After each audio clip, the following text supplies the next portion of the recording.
welcome to another episode of Fright Mic. I'm Liz. I'm Sam.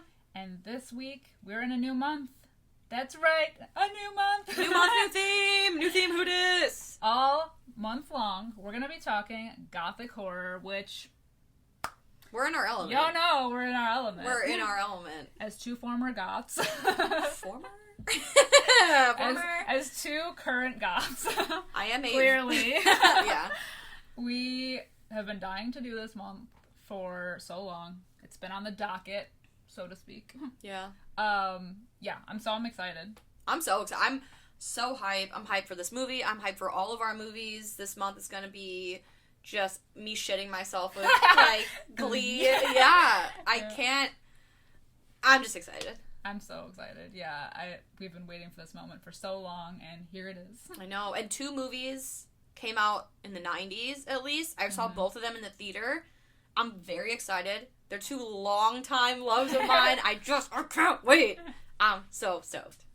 So this week is a good one. I mean, they're all good, but, like, this is our movie. It's a special movie. So this week, we're going to be talking about 1999's Sleepy Hollow. Hold for applause. Directed by Tim Burton. So excited. Yes. This is... I don't want to say the best movie of all time. It's one of them. But it is one of the best movies. It is definitely his best movie. Ooh, what about Beetlejuice, though, too? I can't. Sleepy Hollow, for me. Has your heart? It's top 5 movies of all time. It's top 3, maybe, of all time. I don't even know. It's up there. And, like, when we did I think it was our, like, second episode ever, we were talking about, like, our favorite movies. I'm pretty sure this was, like, on both of our top 5 lists. Yeah, it was definitely, yeah. So, yeah. Oh, at least the top, I know, definitely the top 10. But I think it made its way to the top 5 for sure. Which makes it scary to talk about, because... I know! How do you do it justice? I know. You know? Like, the whole time I'm watching it, taking notes, and I'm just like we were talking about this before, it's just like, I want to write down everything. Every line, every look, every costume, everything. Like, the lighting in the scene, the color schemes, the fashion, everything. Well, there's so many good things about this movie, beyond just, like, you know, the quirky dialogue, like, the funny moments, like, everything. And I was doing some research about, like, how it was made and created, and it's just, like, crazy, and I want to, like, dive into all of that, so I think we should just dive into it. Let's just dive into it.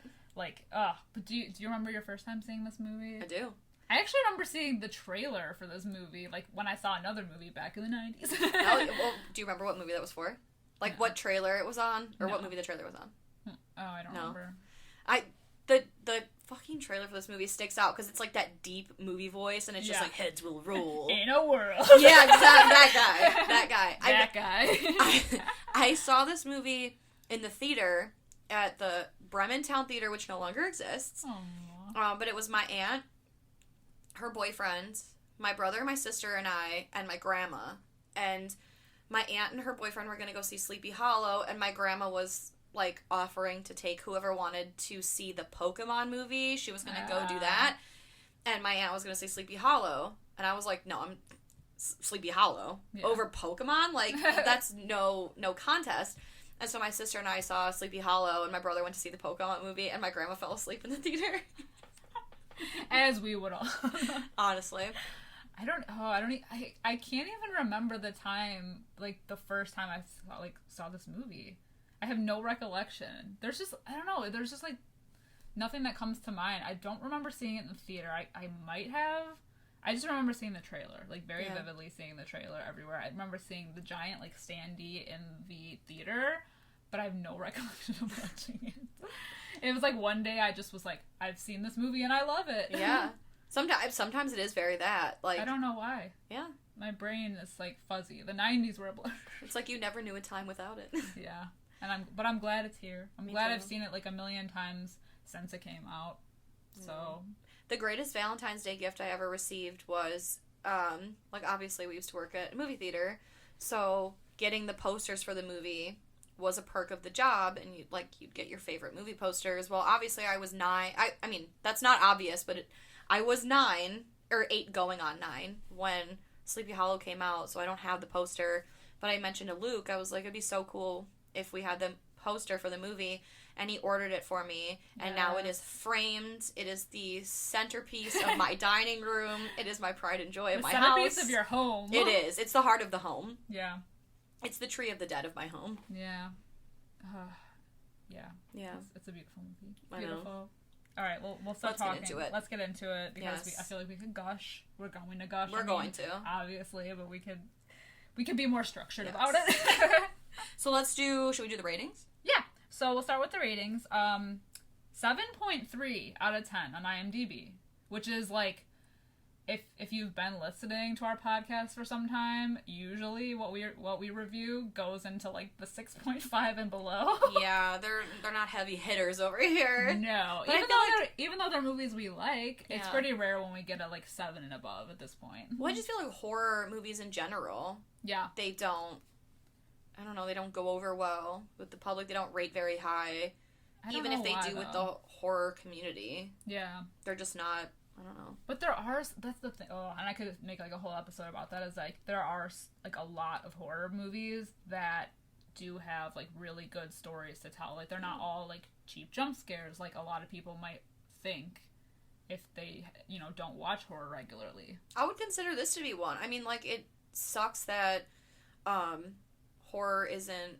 more critically acclaimed, or it's like very rare if a horror movie makes it to an awards ceremony, like the Oscars, and this movie, look at the score by Danny Elfman is fantastic, the color scheme is fantastic, the screenplay, the cinematography, the acting, like even the costumes. Colleen Atwood, a big costume, a big costume person, and it was not nominated. There's a lot of big people that worked on this movie too. Like, it wasn't just Tim Burton. Like, I think... I can't remember his name. Francis Ford Coppola produced it. Yeah, like, he produced it. Yeah, like you said, Colleen Atwood with the costumes, Danny Elfman with the music. Like, those are big names. And just, I don't know, like, the amount of effort that was put into it. I mean, all of Tim Burton's movies are like that. Like, they are very Tim Burton. Just like Rob Zombie movies are very Rob Zombie. Like, they all have their, like, stamp on it. True. But this one, I just feel like was just, like, straight out of Tim Burton's head.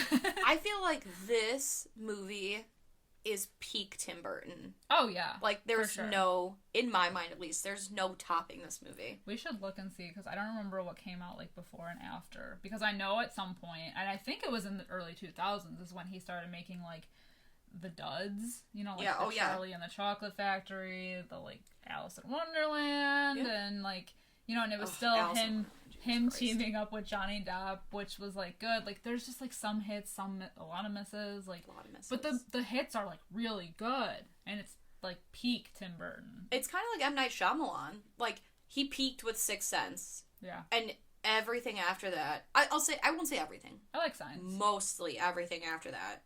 A huge letdown. Yeah. Like, a huge letdown.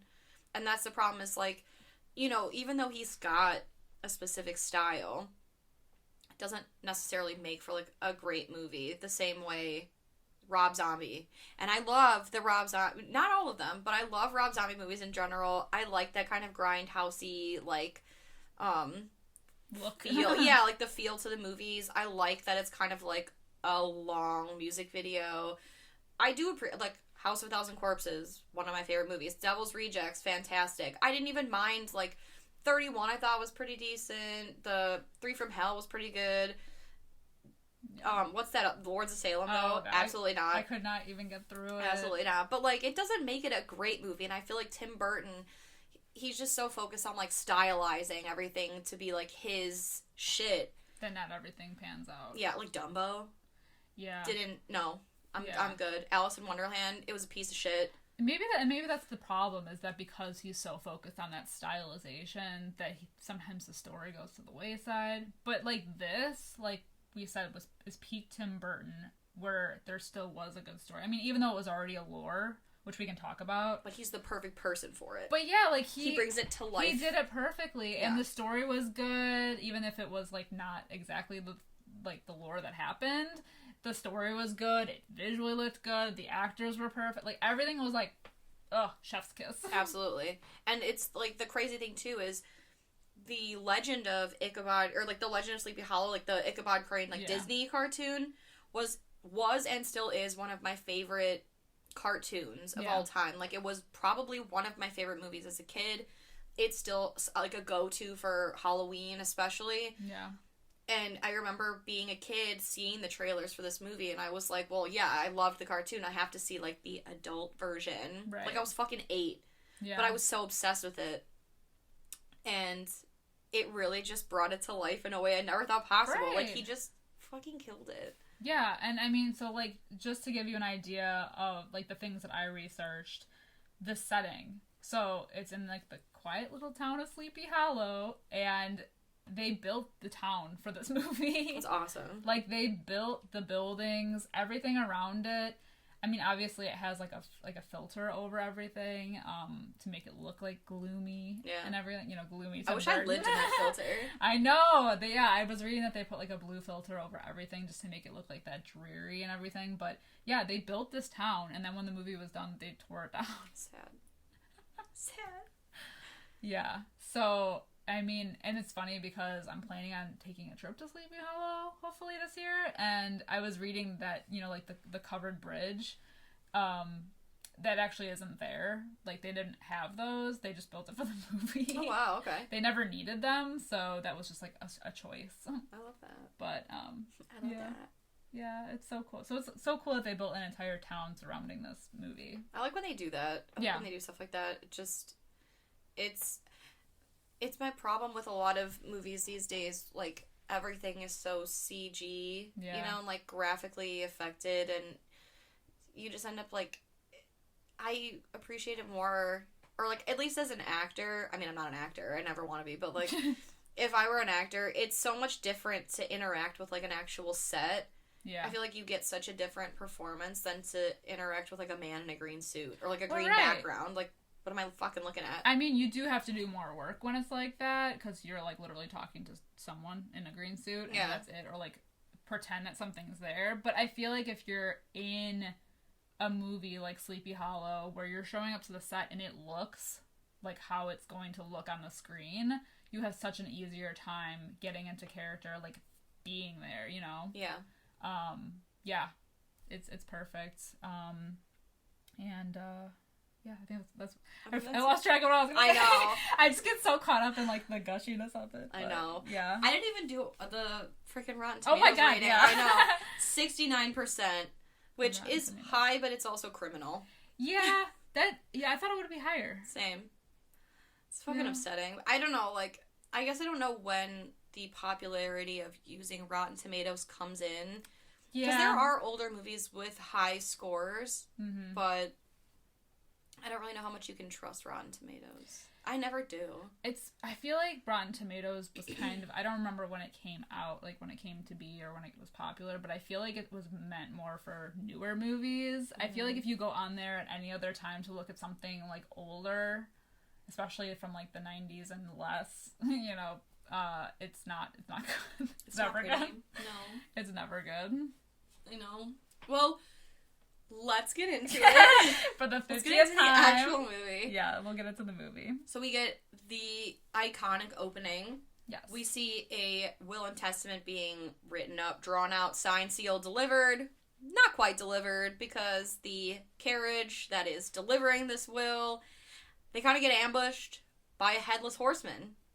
Guy on a big black horse comes, cuts down the carriage driver. The guy gets out of the carriage. There's the fucking pumpkin. It's so creepy. It's so cool. I would like one for my house. And then he gets... And a blood splatter over it. Exactly. And that's how the movie opens. Yeah. Nice cold open. It's pretty sick. Cut to New York, 1799. The turn of the century. Enter Ichabod Crane, played by the fabulous Johnny Depp. Never looked hotter. Never looked better. Never looked better. Cheekbones for days. He's honestly the best. Like, I could not picture anybody playing this role other than him. Absolutely not. And that's, like, even, like, their relationship aside, like, Tim Burton and Johnny Depp. Like, Johnny Depp as this character is my ideal man. That, like, bumbling, like, kind of confident, kind of not. Yeah, like he's spooked, but also he has the gusto, and he's just fine. He's pale, he's corpsey, dark hair. My kind of the whole man. Yes. The whole package. Wolf.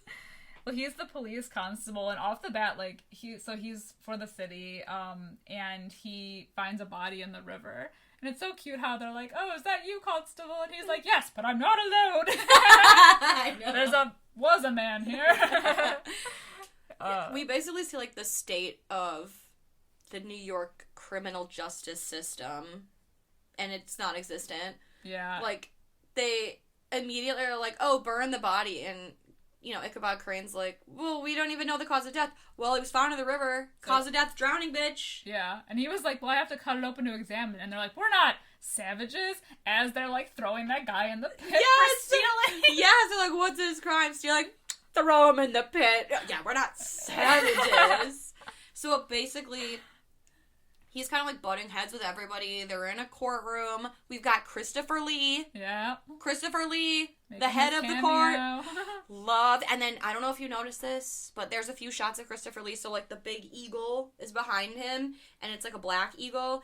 So the way it's shot with Christopher Lee in front of it, it looks like it's like black wings coming out of him. Ooh.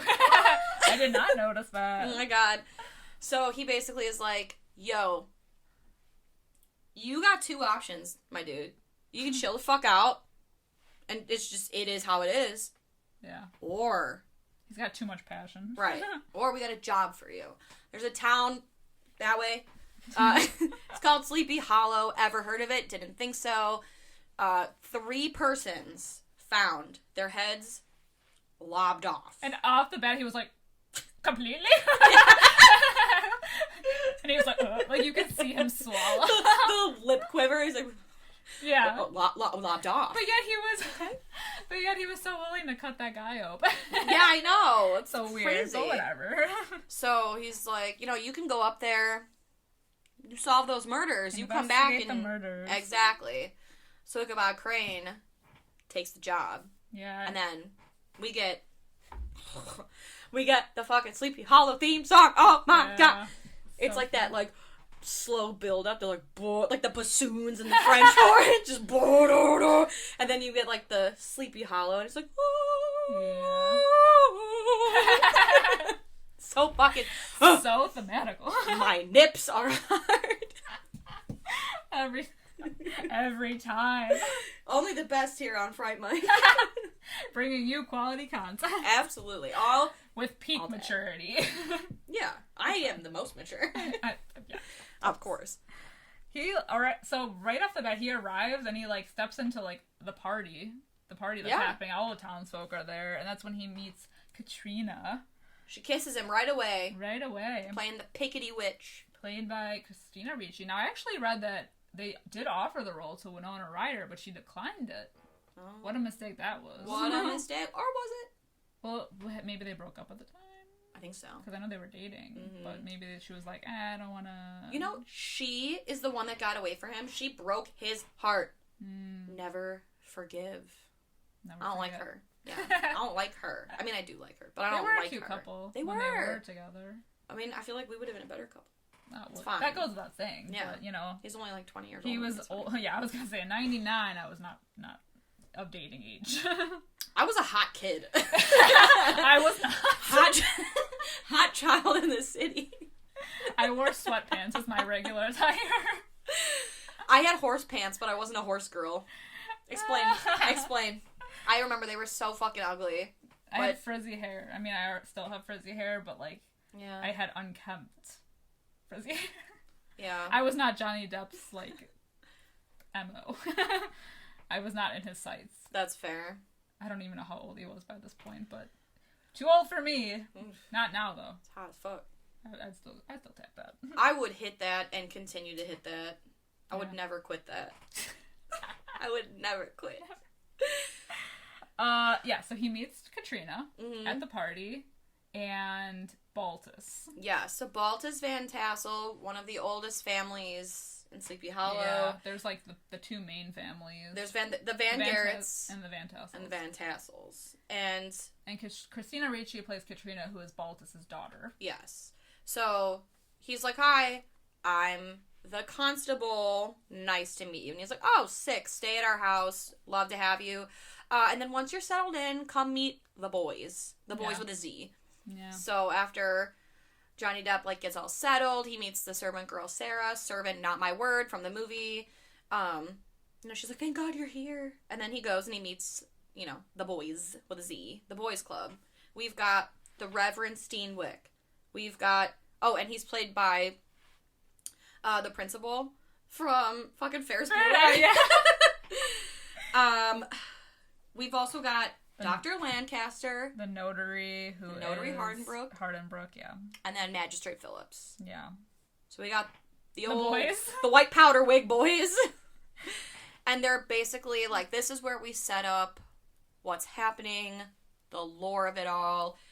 They're like, yeah, we got 3 bodies, all with their heads chopped off. And he's like, okay, so yeah, 3 bodies and 3 heads. And he's like, no. No heads. No heads. No heads. The heads were not found. No. And he's like, they're missing. they're missing. Yeah. Love that for me. Yeah. Okay. So then they kind of get into, like, the lore, and then, like, we get that, like, famous line, like, taken by the Headless Horseman. Well, yeah, taken back to hell. They it's like they already had this whole thing set up of, like, yeah, like, they all believe that the murderer is the apparition of this, like, Hessian horseman who is, like, seeking revenge for, like, wrongdoings in his past. And, like, Johnny Depp's like, this is what you all believe. Yeah. Like, he knows that he's, like, in unfamiliar waters here because he's like, okay. Because he doesn't believe them. No, he says straight away that the culprit is someone of flesh and blood. He's here to prove it. Right. He's like, yeah, this is what you all believe. And then, what's his face? The old guy's like, seeing is believing. Right. Right. So he doesn't buy what they're selling. It's the small town lore. It's the small town, like, gossip. It's the truth, Yeah. It's the word on the street. And then there's that whole flashback where we see the horseman, like, kind of running off into the woods, and he comes upon the 2 little girls, and, he's kind of like, shh. But then the one snaps that twig right away. Yeah, no she hesitation. outs him like a bitch. Mm-hmm, like a snitch. So he gets his head cut off. Yeah. And then he gets buried in that tree in the woods. Mm-hmm. Right in the western woods of Sleepy Hollow. Right. And then they all, like, they're like, oh yeah, the western woods is a place where even brave men, they would not enter. Right.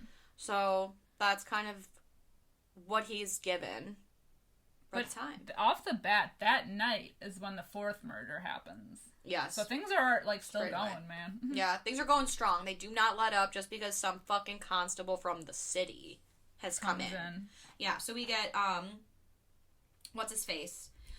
Jonathan Masbeth. Yeah. He is killed. And it's so cool. On watch. I know, he's on the watch. And then we see he's in his little hidey hole with his gun. And then the fucking fog rolls in. And it puts the candles out. And my fucking goosebumps roll in every time. And then the lambs and the sheep, they all fuck off. The sure sign that something is about to happen. The animals always know. So then, unfortunately, we see him getting rode down. His head gets chopped off. The horse turns back around, kind of kebabs it, and he fucked off. Yeah. Which leads to the next day, Ichabod so he basically gets this horse gunpowder so he can, like, kind of, like, ride it around, which I found, by the way, Johnny Depp adopted that horse. Oh yeah, because it was gonna get put down. Yes. Yeah, I did read that. How fucking sweet. That is so sweet. I know. You know what's really funny, too, about, like, just going back to his, like, performance is, like, he has, like, a bunch of different, like, little monologues in this movie, and I just think that they're so funny because if he, like, when he's talking about, like, murder or, like, his it's almost like he's very, like, Sherlock Holmes-esque, but, like, when he's, like, on it, he just sounds, like, so smart and so confident, and he's like, and there's the, the murder, and, like, he, like, has this confidence about him, but the second that you take him out of that, he's like, well, what do you mean? I know. The best. I mean, it's still, I think, my favorite part of the movie is, like, when he sees it for the first time, yeah. Like, and he's like, I saw him, a horseman, but I saw headless. Yes. Yeah. And he's like, yeah, I know. You do not know because you were not there. Like, and then he faints so many times in this movie. So many times. But, like, when he's not in his element of just, like, his like, brain cage of, like, thinking his mind palace. Yeah. Yeah, bitch is Mind Palace. It's Mind Palace. The Sherlock reference. Exactly. Yeah, like the Mind Palace that he's in, he's just like out of it. Similar to like Sherlock Holmes, where he's kind of like this, like, kind of awkward. Yeah. But like super intelligent about the things that he knows. Exactly. Know? It's like he's confident in he's a regular person. Like when you're talking about something that you know what you're talking about. Yeah. It's like you glow. Yeah. You know, like you just go on a like roll. Like us with this movie. Exactly. But when you get me in front of a movie I've seen like once or something like I don't know. Yeah. I'm like, oh, right. But the lighting. I know, it's great. Like, that cut to me at work all the time when someone asks me a question and I'm like, oh, that. Yeah. Yes. I can see it in my eyes. It is not. So, yeah. Yeah. I can bullshit stuff. Yeah, of course. I've had to learn. You get the gift of gab, the gift of BS, and, you know, as long as you say it with confidence and gusto, no one will question you. Exactly. Yeah. That's how I get half the places in my life. I just act like I know what That's how I get most of the places in my life. That's how I got that one office job. They were like, yeah, but how do you do these things? And I was like, how do I do them? Like a fucking boss is how I do them. Yeah. What are we sitting here talking about it for? Let's do it. Right, let's just do it. Let me just show you what I can fucking do. Step back. Cut to me. Show you. 3 weeks later, I've lost 100 pounds. I'm stressed out. All of my hair's falling out. Yeah, it's fine. So anyway, with the body, they arrive. I feel like everyone is there. Johnny Depp's the last to arrive, and it's like, it's such a fucking good line, because he goes to what's-his-face, and he's like, did you move the body? Yes. You must never move the body! Never move the body. Why not? Because. And then he walks away. Yes! So he kind of like, you know, does his little on-the-spot autopsy. He got his little Mary Poppins bag of tricks, bag of potions, bag of what. That bag is like something, man. It's very steampunk, first of all. All of his gadgets are. Like, when he pulls out that, like, headset glasses thing. He has little goggles. Yeah, his little goggles. Oh. And they're like, everyone's, like, fucking with it all the time. They're like, what is this? He's like, it's my own design. It just goes to show he's a man of many talents. He has, like, well, first of all, he has, like, some potions in there. So, like, that explains the flashback of his mom, like, later on with all the witchcraft and everything. But, like, so not only is he, like, the police constable, he's, like, an autopsy expert, whatever they're called. Coroner, yes, coroner. And and like, yes, he's a body expert. He's the body expert. A body investigator. He's an expert in my body. And so not only that, he's like an inventor. At least that's what it seems like. Yeah. Like maybe he bought those, but it seems like he could have made those. He's a smart man. He's good with his hands. Yes. You know? Yes. So he, like, kind of investigates the body. He's, like, a little squirmy. He's got his little goggles on. And then, a little bit later, we kind of see the burial, then, of said body. And he goes through this whole thing, too, about, like, okay, so what they're looking for, like, the stride of the animal is ginormous. Like, the horse's stride is huge.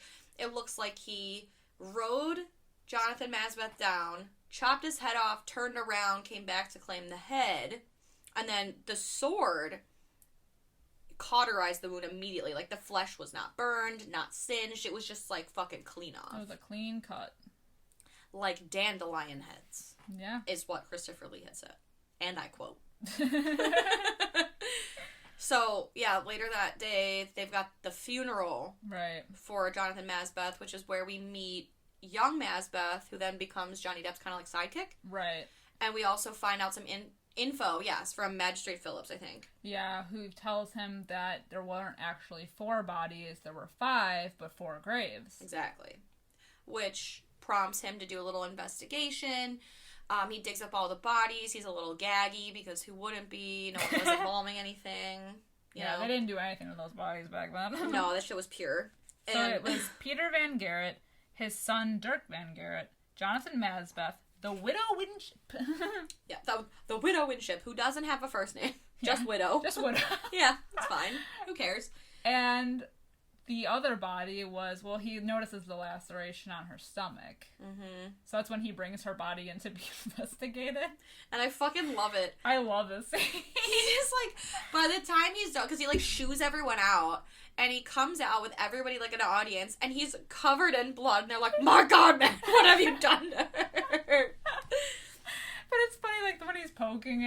the blood squirts out of his face. Yeah. No, but like when it's been like hours have passed and he comes out just like in a full butcher outfit, and he's like, "Gentlemen, we have a madman." What we're dealing with is a madman. Because she was with child, hence the fifth body. But Magistrate Phillips knew that, obviously. So like, how did he know that? It's mighty suspicious. Yes. So that night, we get a scene very reminiscent of the Disney cartoon.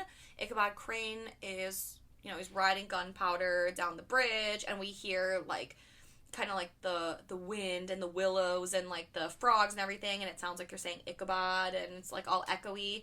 Spooky. And exactly. And then he gets rode down by a man dressed in all black who appears headless on a black horse holding a flaming pumpkin head. So it's kind of like the classic shot, like, visual of the Headless Horseman. He gets rode down. The flaming pumpkin head is then thrown at Ichabod and hits him off his horse. And Ichabod passes out, and we get the first of many dream sequences about his mom and her being a witch and all this stuff. But we find out it was just Brom. Oh, Brom. Because Brom was penis-y. Katrina's suitor. Yeah. I do like his name in real life, Casper Van Dien. I know. What a name. Casper Van Dien. If I didn't know him, I'd want to fuck him. Sam Van Dien. I mean. Van Dam. I mean, he's cute too, but he's no Johnny Depp. But, no, absolutely not. But yeah, he's kind of a worm this whole movie. Yeah, I feel like Real Casper Van Dien is like the Henry Cavill, and Johnny Depp Hollow. Johnny Depp is kind of like the Loki, where he's like, he's pale, he's ghostly. Yeah, ghostly, but everyone's thirsty for him. Yeah, that's true. I do like him corpsey. I also do. Yeah. Tell me why I'm dating a tan man. Same. Ugh. Yeah, so they do the prank, so, yeah, but these flashbacks, they kind of keep coming back. They come, like, pretty, they're a little scattered, but it's basically, like, visions of his mother who was a witch and kind of taught him some things here and there, and his father who kind of, like, looked on with, like, disdain of hating that the mom did this, and then later killing her for it. Love that. Yeah. Yeah, so, but it's so funny, like, first of all, the little kid that plays him in the flashbacks, he has, like, giant eyes. I know. He looks like a Tim Burton character. He does! He's got the bushiest brows, the biggest eyes, the longest, thickest, darkest eyelashes I've ever seen. Yeah. He has no business having lashes that nice. Well, and I don't know if he, like, kind of blocked it out of his mind of, like, remembering what happened to his mom, because it's that scene where, and I think it's, like, the next scene after the prank, where he's, like, hanging out with Katrina, and she's drawing, like, those symbols in the sand, and that's when he gets, like, another flashback. Yeah. And it's, like, almost like it triggered his brain into thinking, like, okay, like, I remember these symbols. Yeah. Because his mother did the same thing. It's traumatic. Witch. She's a witch. Witch. Witch, you're a bitch. Yeah. So, he wakes up from that dream, kind of, like, goes in the middle of the night to get a glass of water, finds Katrina reading, and she hides the book. He makes a note of it, and, they talk about her mom and, like, basically the lay of the land and how every family is kind of connected, and, they live on Van Garrett land because it was given to her dad, who, like, they grew up poor. And then she gives him a book of, it's like a compendium of, like, spells and incantations and all this stuff. And she says, keep it close to your heart. It's protection. Hey. Okay? Wink, okay? wink, nudge, okay? nudge. Okay?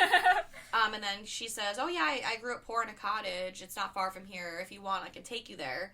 So that's where they go the next day. They go riding. Like, the cottage is pretty much, like, basically just the hearth and, like, the little chimney, and that's pretty much all that stands of it. What was there. Yes, and she makes a note that there's an archer carved in the stone. So she points it out, and she was like, oh, yeah, I had forgotten all about it.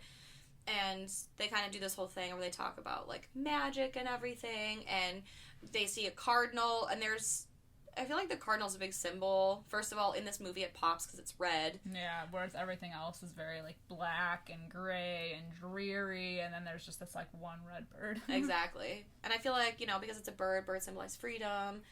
But he also has what he calls optics. It's that classic, like, trick where you've got a picture on one side, another picture on another. When you spin it, they look like they're together, so it's a bird in a cage, because she makes a note how she wanted one, but she doesn't have the heart to cage it. And so she's like, you can do magic. It's this whole, like, lovely scene. Yeah. Just their blossoming romance. I know! I'm into it! Would have never happened with Winona. I know. So, no, well, maybe. It happened in Edward Scissorhands. That is true, actually. That's true. You got there. Yeah. But this is different. This is different, and I love Christina Ricci, so I can't take that away from me. I know. So, we then cut to a scene of the boys. The boys are back. The boys minus Ichabod Crane. Smoking their cigars. No, they don't have cigars. They're smoking kind of their like, pipes. Yeah, they're like, you know, having it off.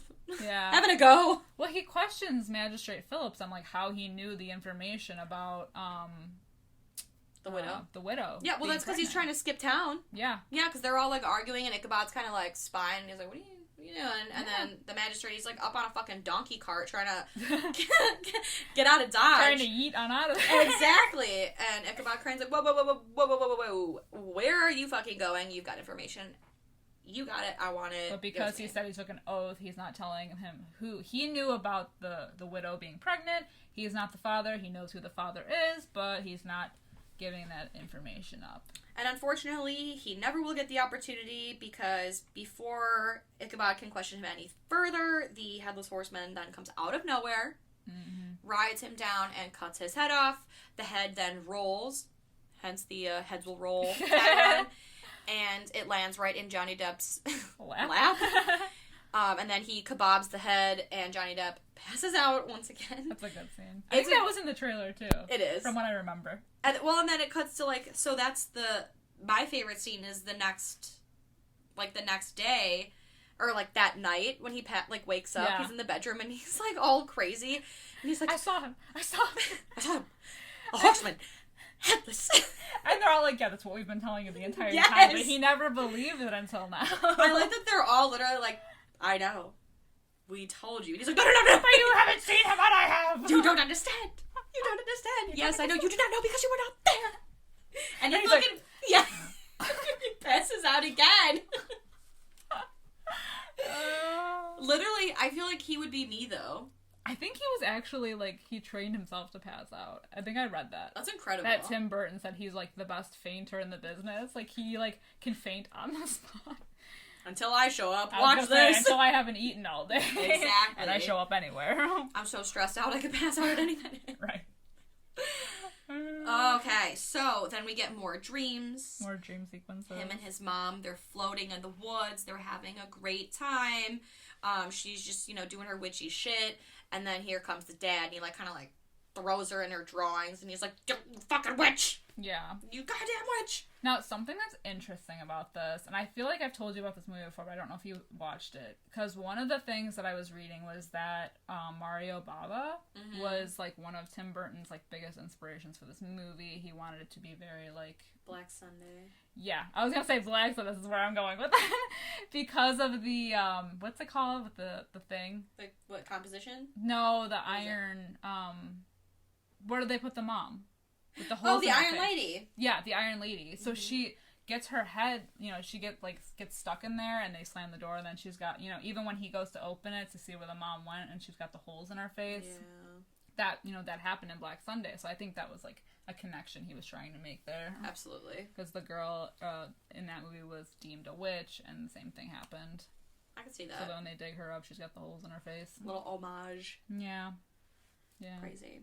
I love when they do just that. Just an Easter egg. Well, also fun little Easter egg. Tim Burton, you know, some actors or, like, some directors like to put themselves in cameos. Tim Burton likes to put the women he's dating in his movies. So Tim Burton's mom, not Tim Burton's mom. Ichabod's mom, Lady Crane, was played by Lisa Marie, who he was dating at the time. Ooh, pre-Helena Bonham Carter? Exactly. Which is why Lisa Marie was not in Sweeney Todd. I was gonna say, then from then on, it was just Helena Bonham Carter. Yeah, exactly. Sweeney Todd. Until they divorced. Dark Shadows. She was the voice in Corpse Bride. Yeah. Probably a bunch of other shit, too. Yeah. Yeah. But that we're not thinking of. Yeah. She was in, like, everything that he was in. It was always her and Johnny Depp. Yeah. They were a throuple. Exactly. Wish it was me, it's fine. It's fine. I'm not over it, but it's fine. Yeah. So then they go to visit the witch. I love this. In the Western Woods, he brings young Mazbeth with, and I love that because no one else. Yeah, nobody else wanted to go. He was like, "Oh, I'm doing this day journey into the woods to visit the witch," and then like literally no one shows up. It's like one of those great scenes where he's like, "Who's with me?" It cuts to just him and one other person. Crickets. Yeah. Fuck. Everyone's like, "Fuck off." But it's funny because you can tell he's afraid too, because when they do go in, he's like, he's got the kid in front of him, and he's like using him as a shield. Me using an 8-year-old in a fucking haunted house, like after you, hiding behind the tallest person. Yes. I know. If I do go into a haunted house, which I won't, but if I did, I would go behind Luke. Oh yeah, absolutely. So, well, that's the hard part is like in a haunted house, is it better to go in front or behind? Because in front, you're faced with the unknown, but behind is when people can sneak up on you. Because I've had I want to be ways. in the middle. I want to be stuffed in the middle. No. Between two tall people who can protect me at all costs. Exactly. And not throw me into the monsters. I just don't like to be touched. I don't either, dude. That's why I don't like Statesville. Yeah. Because they just...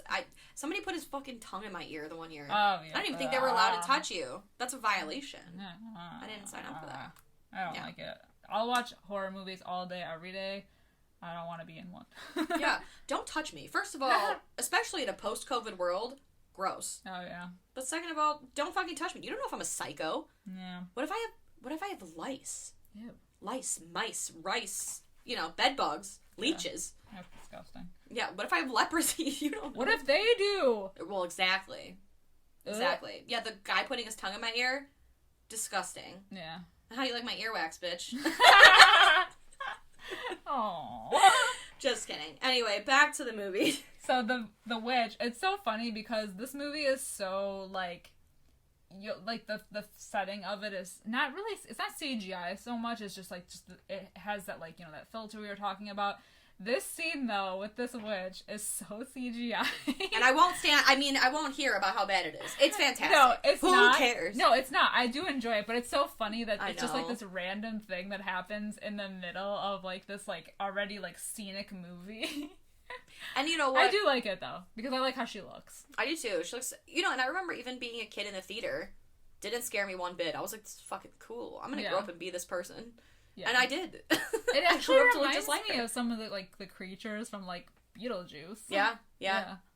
But so she leads tells him to go to the tree. Yeah, she says, follow the Indian trail to where the sun dies and the tree of the dead. You'll see it. Yeah. You can't miss it. You really can't because it's like leaning on its side. Yeah, it's the coolest tree. It's kind of like it's like in the middle of doing like a pirouette, yeah, exactly. It's like it's doing like a kind of like a Hulk Hogan thing. Yeah, I don't know. It's dabbing.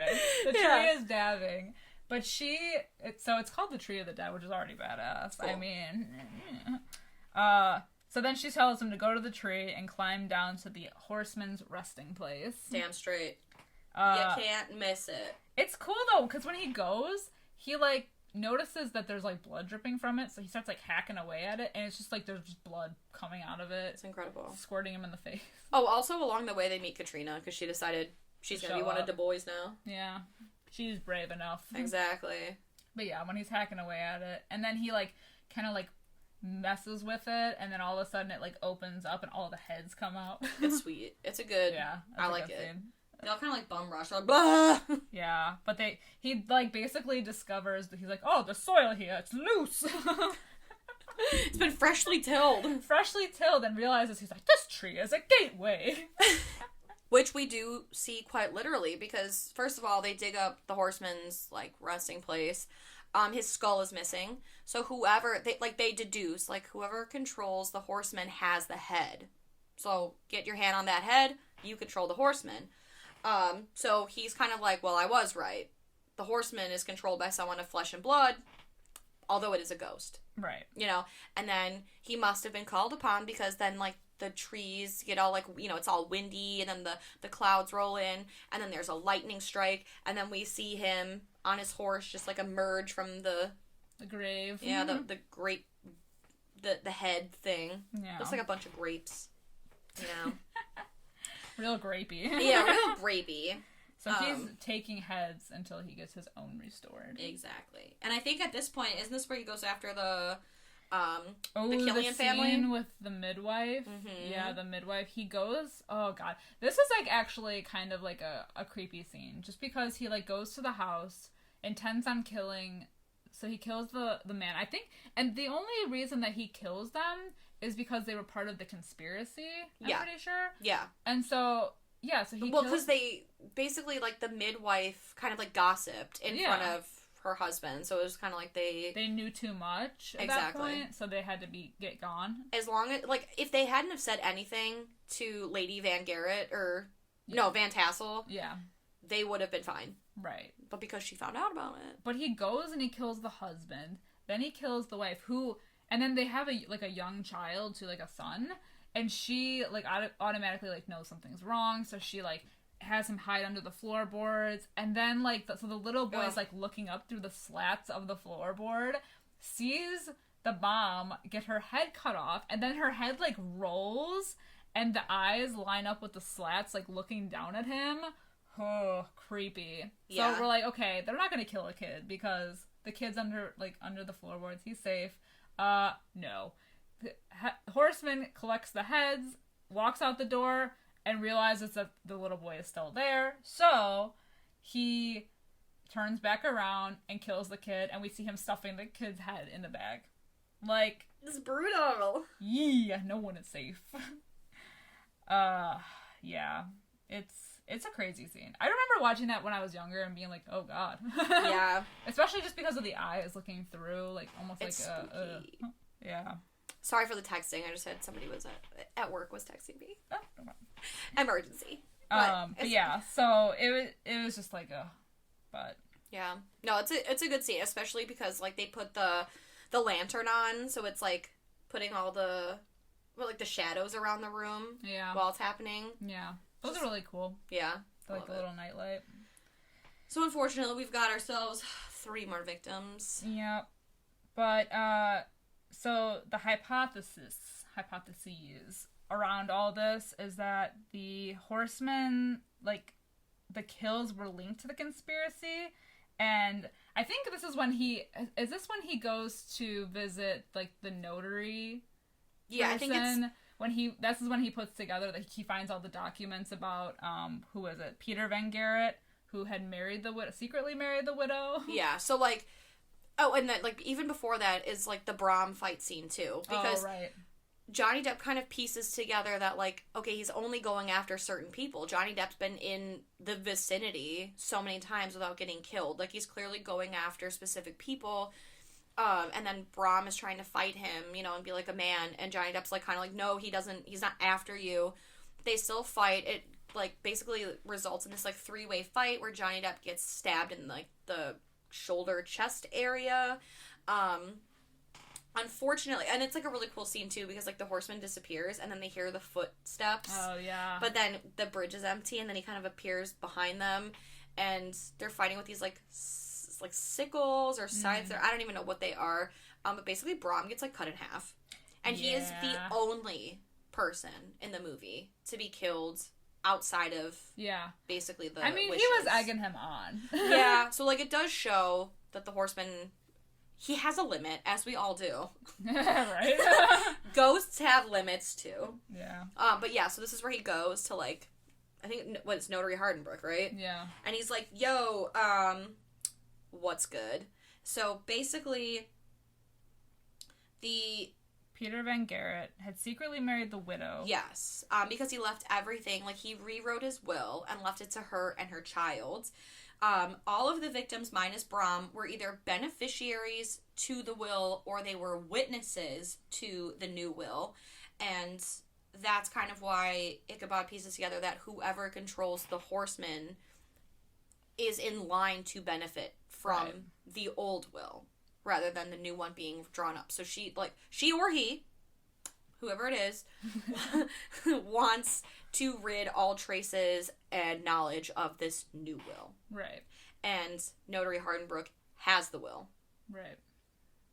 Okay. And I like that once they, like, find, like, I think it's young Mazbeth, he, like, pulls it out. He's like, yo, what's this? And he's like, I'm a dead man. I'm a dead man. So that's what all this hullabaloo is about. But he puts it together that the only person that could possibly benefit from this is Baltus. Exactly. Katrina, like, so they're all, like, having this kind of, like, conspiracy theory, like Charlie at the drawing board. Oh, yeah. Yeah. Yeah, he's trying to put everything together. He's writing it down. He's like, all signs point to Baltus in his little diary, which, unfortunately, Katrina finds. Yeah. And she's like, hey, just letting you know, my dad thinks it's probably best if you get out. Yeah. Probably because he didn't like what he saw in your little ledger there. And it basically says, like, the conspiracy points to Baltus. Yeah. And, so she watches him, because she's like, what's that you got? And he's like, it's evidence. Why would you fucking say that, first of all? Yeah. You idiot. And he's like, this is the evidence. This is all I need. This is everything I need. Because she burns it. Yeah, she fucking takes it and she burns it. She does not want her father to be, like, deemed this person. Right. Even though he's very, like, he's like, sometimes the truth is, like, unfortunate, but it is the truth. You cannot deny that. Exactly. I don't know why I just thought about this, but I like when he first arrives at the party and Baltus is like, oh, hello, I'm happy to have you, even if you are selling something. But anyway, so, like, it was during the scene, Johnny Depp reacts very much like I would. There's a spider on the ground. And he's like, a spider! Get it! He gets on the fucking chair and everything, and when the spider crawls under his bed, and when they move the bed, there's an evil eye in pink chalk, like, under the bed, and so they're like, oh, like, the Mazbeth kid, uneducated swine, he's like, oh, the witchcraft, someone hates you, that's what that is, someone wishes you harm. A spell. Right, and of course it's kind of like that whole thing, it's like where you take that piece of information that someone gives you, and you just take it as truth, so he's like, someone wants to do me harm. Wicked rude. Yeah. But he just takes it as truth. And so I think at this point, this is when Baltus comes back, right? And he's like, oh, no, wait. Well, he sees. That's right. He wanders off into the night after he sees a figure leaving the house, and he goes and he catches, in the act, Lady Van Tassel macking on someone. Oh, it's really creepy, too. She's like holding the dagger above her, just like, like she's about to stab whoever's, like, all over her. She looks like a spider. But then, like, ends up cutting her hand in the process. Yeah, and she, like, smears it all over his fat back. So then, I know. So then the next day, Ichabod's in the kitchen with Lady VT. Lady V. I love it. And she's like, hey, you haven't asked me about my hand. And he's like, you're what? And she's like, yeah, you haven't even looked at it. You've been as careful not to look at it as you have to mention it. And she kind of, like, reveals the wound. And he's like, oh. Oh, God. It's hideous. I know. She's like, yeah, I know you saw me. I'm going to need you to keep that on the DL. Mm-hmm. Do you feel me? And then that's when Baltus comes in. And he's like, oh. But that's when we learned that Notary Hardenbrook, hung himself. Yeah, he pieced the fuck out. Yeah. I didn't want any part of that. Well, he figured it's better to just hang yourself than to get your head chopped off. It's funny, too, because he's like, and you, everybody wants you out of here. Yeah. They all think you had something to do with it. Which, yeah. I mean. So there's the meeting in the town hall with what might be one of the best scenes in this movie. Truly an iconic historical piece of cinematic history. Yeah, because everybody is in this town hall, which is a church. Yeah, so it's like a church, and of course the horseman shows up, but because it's sacred ground, he can't enter. So, and right before that, actually, is when we see Lady yeah. VT. She's picking some flowers, and Baltus is like, "Come on, woman!" As you do. And the horseman approaches, and he, like, doesn't stick around. to find out if his wife lives or not. He just assumes that she's gone because when he like is running back to the church, he tells Katrina, he killed your stepmother. Yeah, so we're like, oh shit, Lady VT is gone. Gone. Yeah, and like you said, the horsemen cannot enter the church property because it is hallowed ground. Yeah, but nevertheless, chaos has erupted inside the church. Yeah, so like essentially, like everybody is turning on each other. The town elders, being the boys. The boys. Yeah, who's left of the boys. They're kind of like, I can't do this anymore. And like the little short guy with the hair, he's like, Baltus, you should know something. We've all been in on this thing. And the principal from Ferris Bueller, he's like, nope, not today, bitch. And he hits him in the head with a cross and kills him. And then Baltus shoots the principal. Yeah. And then Katrina, she's like, oh shit. And she drops down and starts drawing some shit on the ground. And there's like hullabaloo and chaos. This shit happening. And he's like, oh, there's truth here and I will seek it out. And then. Oh. And then. He gets up on the altar, which is like at the second level. It's the tippity top. By the window. And then? That moves, bro. And then he gets fucking harpooned because the horseman, he's like, well, I can't come in, but y'all are coming out. And he breaks off a piece of that fence, ties that rope around, lassos that fucker right out. And then it looks painful. Katrina screams. She doesn't even realize what happens right away. Like, she's not looking directly at it. She, like, sees the aftermath, and she's like, oh, fuck. Yeah, she, like, passes out fully, which I would. Yeah. But then he gets dragged backwards out the window, all the way down on the ground. By the fence. And then gets decapitated. Yeah. Truly the most iconic death of the movie, I think. And then she faints. Yeah, she pulls the Johnny Depp, and then he sees the pink chalk is in her hand, and she sees the little evil eye, and he's like, yo, she's a fucking witch. Yeah, so he just assumes that Katrina's the one who summoned the horseman, because, she was there, she did the little thingy, and then he came, so he's like, okay, she must have been the one to do it. She's behind all this. Right. Boom. He solved the mystery. So she's, like, passed out. She's in the bed. She's lost her father. She's lost her stepmother. So she's kind of like an orphan now. And while she's sleeping so peacefully, he's kind of like, bye, like, peace. I hope you're cured of your wickedness. It's been fun. And then young Mazbeth's like, you can't go. Katrina's a good person. And he's like, nah, it's the witch stuff. She's a witch. She's bad news. Know that. Yeah. Essentially. And he gets in a carriage, and he eats on out of there. Yeah, of course. But on the way, he notices they're taking away the body of the stepmother, Lady B. Lady VT. And he, notices the hand, the marking on her hand, which he had seen before after she was, macking on that dude. So he gets out of the carriage, goes to examine her body, and is like, this mark was made on someone who was already dead. There was no, it wasn't fresh or anything. Yeah. Or it was fresh or something like that. There's no, clotting or anything. Yeah. So he was able to tell, he's a man of science. Damn straight. That he was able to tell when it was made. So he knows that it's not her. So he realizes what's been going on. He's got the jump on him. And what has been going on, we cut back to Katrina, who has now woken up. Is kind of sulking. Yeah, she's real Bella Swan, She's sitting in a chair, kind of like emo. Yeah. And out of nowhere, Lady V emerges from the shadows. The goop of the gag of the season. I'm gagged. Bitch. I was gagged. I was gagged. Who would have thought? The man controlling the horse is a woman, and she's like, "Dear stepdaughter, you look as though you'd seen a ghost." And of course, Katrina faints because you do. As one does. And she gets taken off to, this mill. It's windmill. Yeah. Where then we get, the full reveal that when she was little, her family's name was Archer, so they lived in the house that, Katrina grew up in, but they were evicted by their landlord, Van Garrett, and then Katrina's family was favored and given the house because they're, the Van Garretts and the Van Tassels, they're, buddy-buddy, and so they had to live fucking woodsman people, and then her and her sister, they were the ones that saw the horseman. She stayed and watched the whole thing while the sister, skirted on out of there, and then she sold her soul to Satan that, if he could arise and avenge her, that whole thing.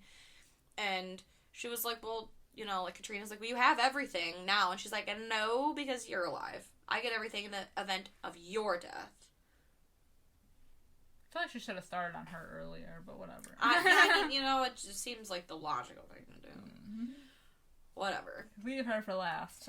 Yeah, so it's like this whole thing, and we get like the beautiful, or like Johnny Depp like comes into, and the windmill shot. Yeah, because like Mazbeth shows up to kind of like do his due diligence, and she like catches him, and then once they're all there, she's like, the horseman comes, and tonight he comes for you. I love it. It's so exciting. And then there's the whole, like, I feel like there's, like, a lot of action going on at this point. Yeah. Yeah, they're, like, chased through, they, like, do that whole chase through the windmill, and then they end up in the forest, which then, Ichabod acquires the skull and, like, tosses it to the horseman. Yeah. So he has his head back, so he's no longer under, the spell or the control of Lady V. So, now that he's free, he decides to spare them, but he takes Lady V to hell with him. Damn straight, because she's like, you know, she's been his woman this whole time. Yeah. We also find out, I forgot, first of all, the horseman is played by Christopher Walken. Yeah, we didn't even talk about that. We didn't. Christopher Walken is the horseman. It's just weird to me, though. I mean, he doesn't have any lines. I think he grunts a little. And he goes, yeah! With his, like, pointy teeth. But even when he's, like, about to kiss her, he's like... yeah, he does that. He does like... And then he goes... that was an interesting choice. I mean, he looks creepy. You know, he lied about being able to ride a horse to get the part.